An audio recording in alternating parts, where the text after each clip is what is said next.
Good evening and welcome to UHD 415 News. I'm Erica Campos. I'm Alonzo Flores and we're part of Group 4.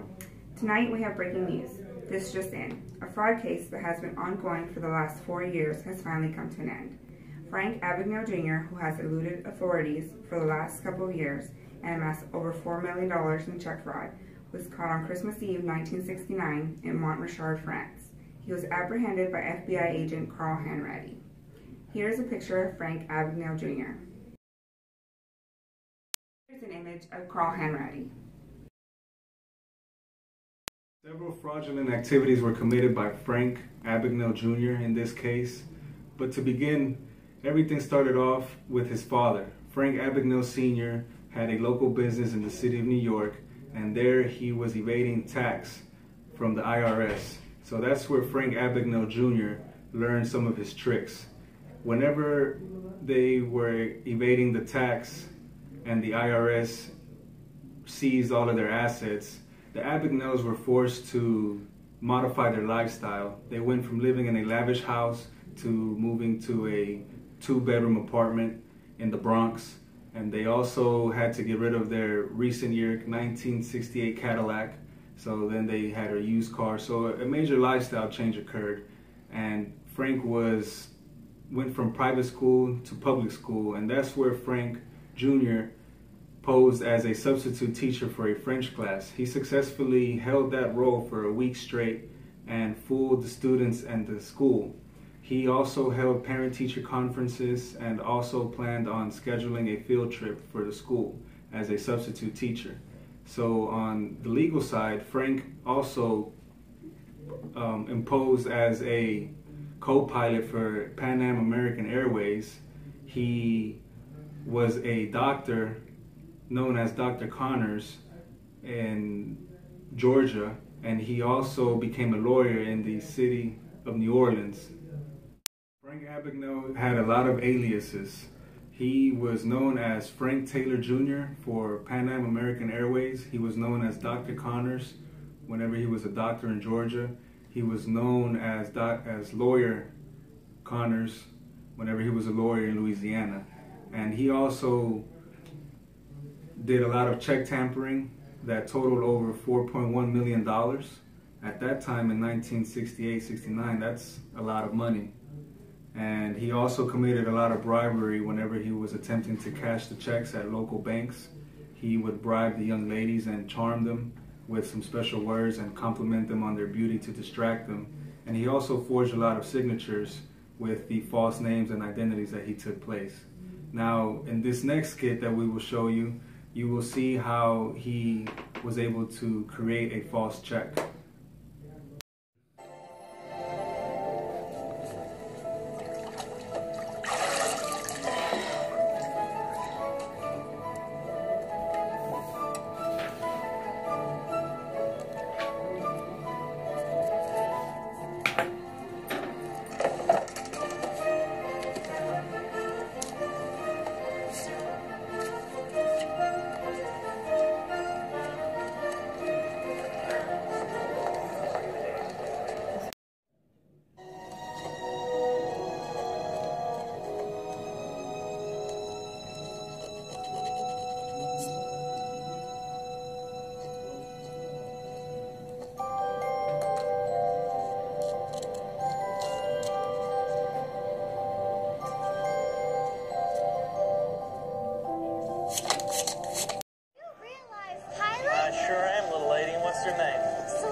Pleasure to meet you. It's a pleasure to meet you too. Oh, what if he's in surgery? Do you really think I have to go? Oh, and you're Dr. Connors. Attorney General and Governor McKinley himself. Governor? Did we spell it right? Sure did. Congratulations. Our analysis of the fraud triangle is as follows. Frank's motives were driven at first by the financial pressure he gained when he ran away from home. In order to provide shelter and sustenance for himself, he began to write fraudulent checks in order to have some sort of income. The opportunity to commit fraud for Frank was when he was presented with his first set of checks by his father. Frank quickly learned that he'd keep cashing those checks even if there was little or no money in the account. The rationalization for Frank to commit fraud came from the IRS investigation that ultimately led to his parents' divorce. Frank's parents lost everything in the IRS investigation. This led to Frank's mother leaving his father. At first, Frank committed fraud in order to have enough money to recoup all that his parents had lost with the hope of reuniting them. In his mind, he was only getting back what was taken from them by the IRS. The investigation took place about 3 years. Frank was introduced to the FBI as the floater. The investigation began when the FBI was informed about several checking accounts being opened at various banks. Our unknown subject is a paper hanger who started working on the East Coast. In the last few weeks, this unsub has developed a new form of check fraud, which I'm calling the float. What he's doing is he's opening checking accounts at various banks and then changing the Micker Inc. routing numbers at the bottom of those checks. Next slide, please. This is a map of the 12 banks of the U.S. Federal Reserve. Slide. Micker scanners at every bank read these numbers at the bottom of a check. Slide. And then ship that check off to its corresponding branch. Carl, for those of us who are unfamiliar with bank fraud, you mind telling us what the hell you're talking about?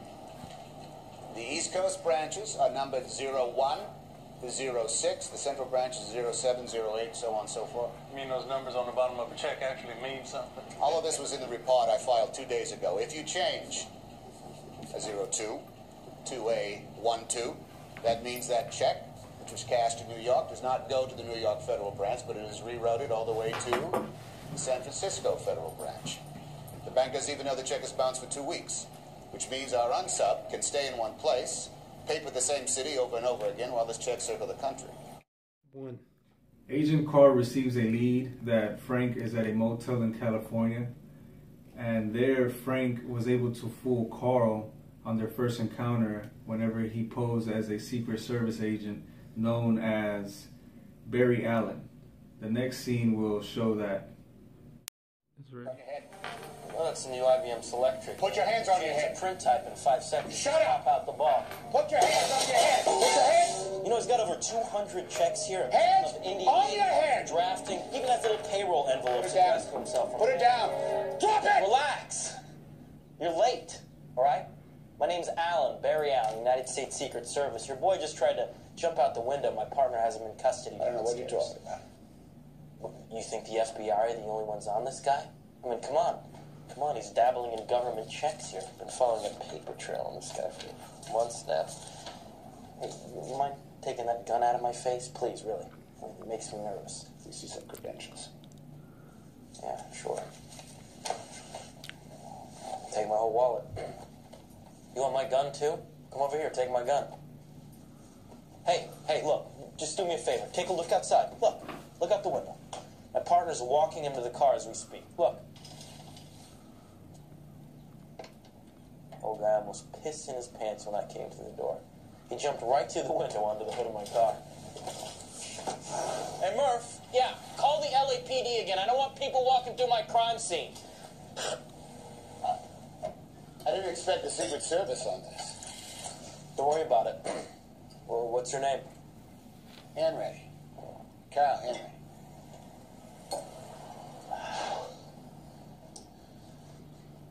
Mind if I see some identification? Sure. You never can be too careful these days. Well, tough luck, Carl. 5 minutes earlier, you would have landed yourself a pretty good collar. It's all right. 10 seconds later, and you'd have been shot. Mind if I come downstairs with you? I gotta take a look at this guy. Sure thing. Just do me a favor and sit tight for a second while I get this evidence downstairs. You know, I don't want some maid walking through here and making the bed. LAPD should be here any sec. Wait.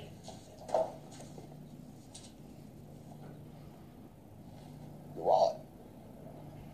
You hang on to it for a minute. I trust you.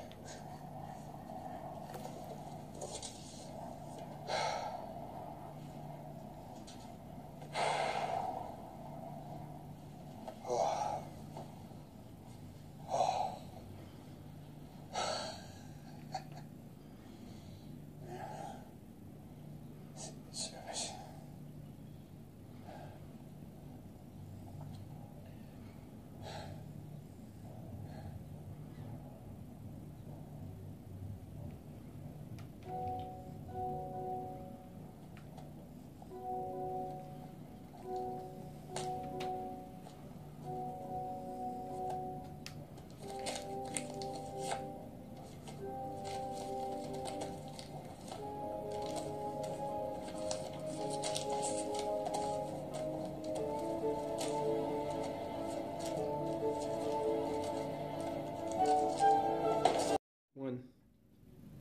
The FBI was contacted by Frank on Christmas Eve, and on the first phone call that Frank made to the FBI, that's what led them to discover his age and that he was also a runaway from New York City. So the FBI was able to contact his mother, Mrs. Abagnale, and there she surrendered a picture of Frank, and that's how Carl matched his face to the scene from the motel in California.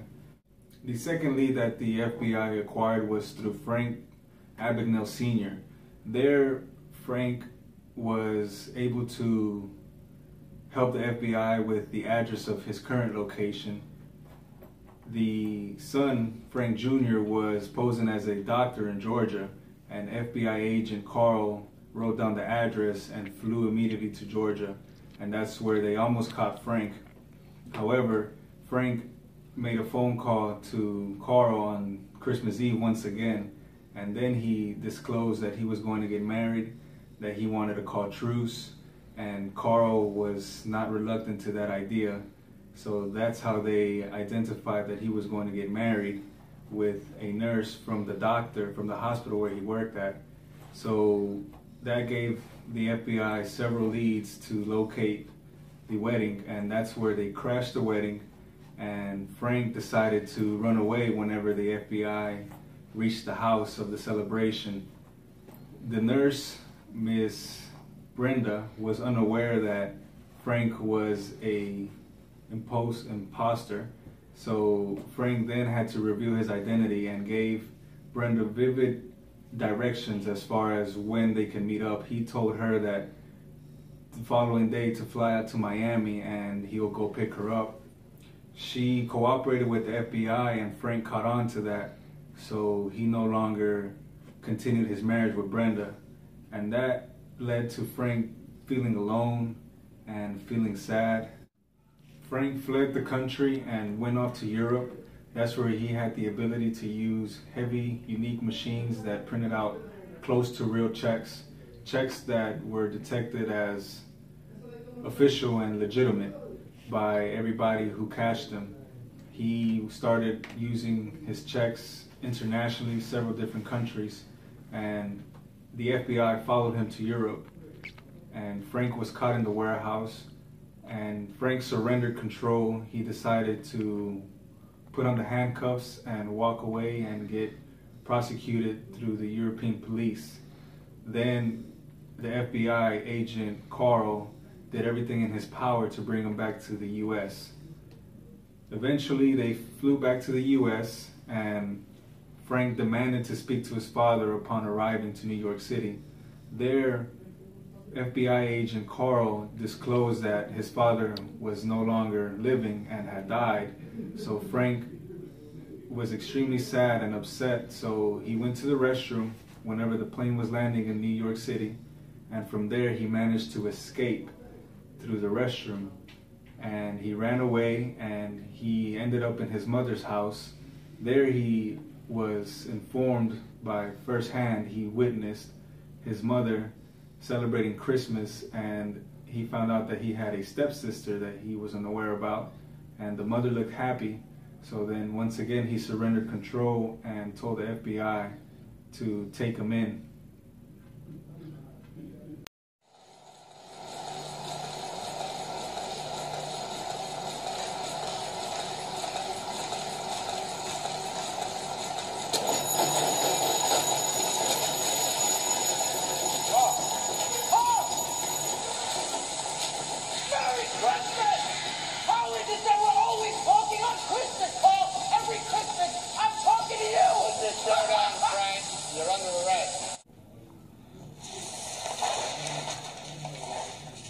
Swear.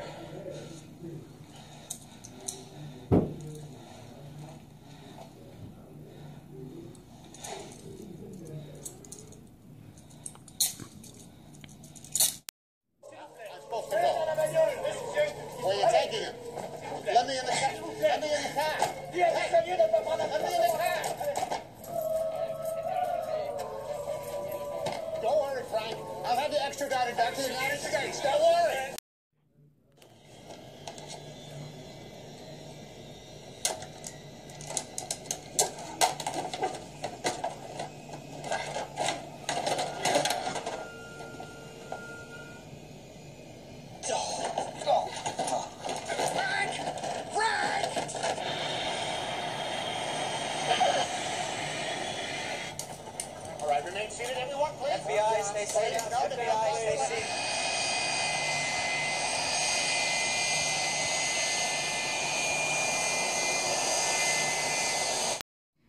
fraud could have been identified if the banks and financial institutions exercised professional skepticism and checked the handwriting, printing, alterations, and additions, age, and copies of the checks. Once Frank was captured, he was sentenced to 12 years in prison, of which he served 4. He was eventually approached by Carl Hanratty to work for the FBI and serve out the rest of his sentence in the check fraud department. Mind if I take a look? Cash in Flagstaff a week ago. Cost the bank $16,000. It's a real check. Yeah. Yeah, it's been washed. The original is the signature. But it's perfect, Carl. I mean, this isn't hydrochloride or bleach. No. Something new. Maybe a nail polish remover where the acetone removes the ink that's not good for it. How did you do it, Frank? How did you cheat on the bar exam in Louisiana?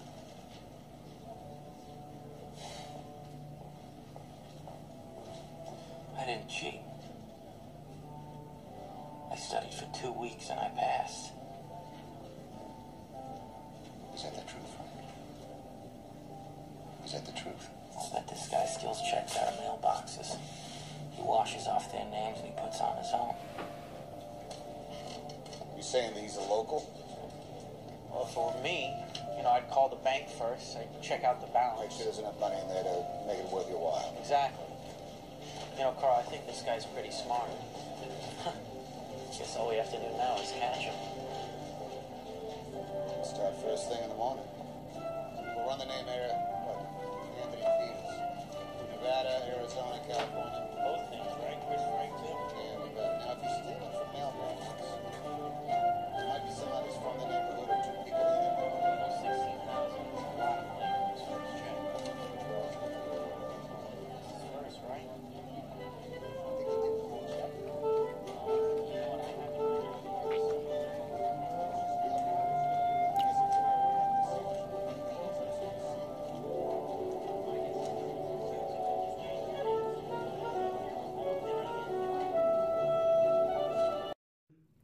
This concludes our presentation for Forensic Accounting, UHD 415 News. Thank you for joining us and have a good night. Scenes were taken from Steven Spielberg's Catch Me If You Can.